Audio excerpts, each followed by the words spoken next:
ଯେତେବେଳେ ମୋତେ ଡକା ଯାଇଥିଲା ନବୀନ ନିବାସ ବାପାଙ୍କୁ ବହିଷ୍କାର କଲାର 5 ଦିନ ପରେ ମୋତେ ନବୀନ ନିବାସ ଡକାଗଲା। ମୁଁ ଭାବିଥିଲି ଯେ ମୋତେ ଏକା ଡକା ଯାଇଛି, ବୋଧେ ବାପାଙ୍କ ବିଷୟରେ କଥା ହେବା ପାଇଁ ଡକା ଯାଇଛି। କିନ୍ତୁ ଯେତେବେଳେ ପହଞ୍ଚିଥିଲି ମୋ ସହିତ ଆଉ 7 ଜଣ ବିଧାୟକ ବନ୍ଧୁମାନେ ମଧ୍ୟ ସେଠି ଉପସ୍ଥିତ ଥିଲେ। ଯେତେବେଳେ ନିର୍ମାଲ୍ୟ ଛୁଇଁବା କଥାଟି ଆସିଥିଲା ସେତେବେଳେ ମୁଁ ନିଜେ ମୋର ଚେୟାରରୁ ଉଠି ବିଜୁ ଜନତା ଦଳର ସଭାପତି ନବୀନ ପଟ୍ଟନାୟକ ମହୋଦୟଙ୍କୁ ମୁଁ ହାତ ଯୋଡ଼ିକି କହିଥିଲି, ମୁଁ କହିଲି ସାର୍ ଆଇ ଏମ୍ ଏକ୍ସଟ୍ରିମଲି ସରି। ମୁଁ କହିଥିଲି କି ମୁଁ ଏହା କହିଥିଲି କି ମୋର ମା ମୋତେ ପିଲାବେଳୁ ଶିଖେଇଛନ୍ତି କି ଯଦି ସତ କହିବାର ଅଛି କେବେ ବି ଠାକୁରଙ୍କର ରାଣ କିମ୍ବା ନିୟମ ପକାଯାଏ ନାହିଁ। এই কথাটি ମୁଁ ସ୍ପଷ୍ଟ ଭାବରେ କହିଥିଲି ନବୀନ ପଟ୍ଟନାୟକଙ୍କୁ।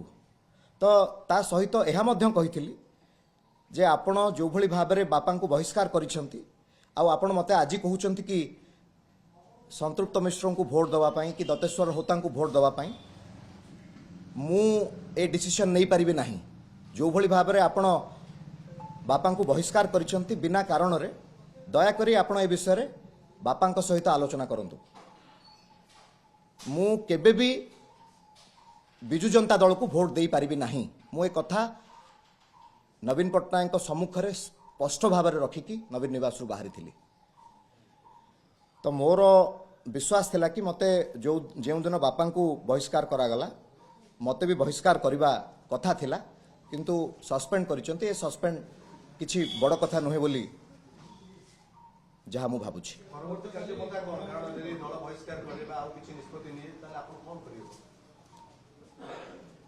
କହିଲି ଆପଣଙ୍କୁ ଯଦି ବହିଷ୍କାର କରିଥାନ୍ତେ ବେଶୀ ଖୁସି ହେଇଥାନ୍ତି।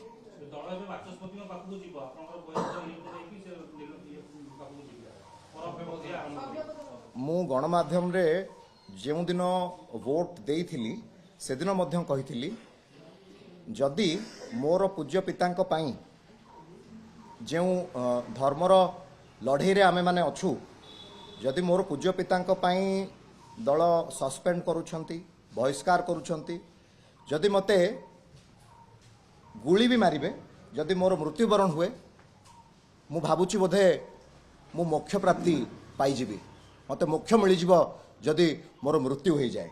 କାରଣ ମୁଁ ଗୋଟିଏ ଅନ୍ୟାୟକୁ ସହ୍ୟ କରିପାରିବି ନାହିଁ। ଯେଉଁଭଳି ଭାବରେ ଅତ୍ୟାଚାର କରାଯାଇଛି ତାହା ମୁଁ ବରଦାସ୍ତ କରିପାରୁନାହିଁ।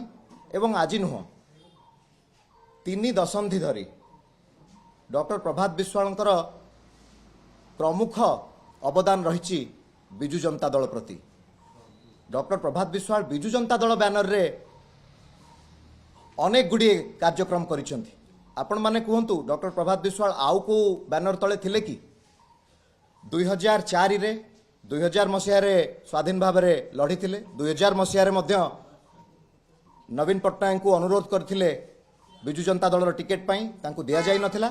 2004ରେ ମଧ୍ୟ ଅନୁରୋଧ କରିଥିଲେ ବିଜୁ ଜନତା ଦଳର ଟିକେଟ୍ ପାଇଁ, ତାଙ୍କୁ ମଧ୍ୟ 2004ରେ ଦିଆଯାଇନଥିଲା।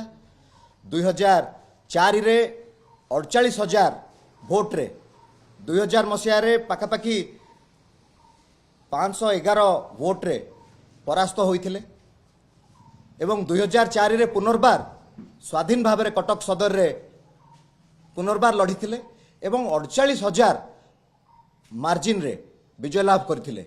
ମୁଁ ଆଜି ଆପଣଙ୍କ ମାଧ୍ୟମରେ କଟକ ସଦର, କିଛିକା ଅଂଶ ବାରଙ୍ଗ, ନିଆଳି, ଆପଣଙ୍କର ଚୌଦ୍ୱାର କଟକ, ଏ ମାଟିକୁ ମୁଁ କୋଟି କୋଟି ପ୍ରଣାମ ଜଣାଇବା ପାଇଁ ଚାହେଁ ଏବଂ ଏ ମାଟିର ମୋର ପରିବାରର ସମସ୍ତ ସଦସ୍ୟମାନଙ୍କୁ ମୁଁ ହୃଦୟରୁ କୃତଜ୍ଞତା ଜ୍ଞାପନ କରିବା ପାଇଁ ଚାହେଁ।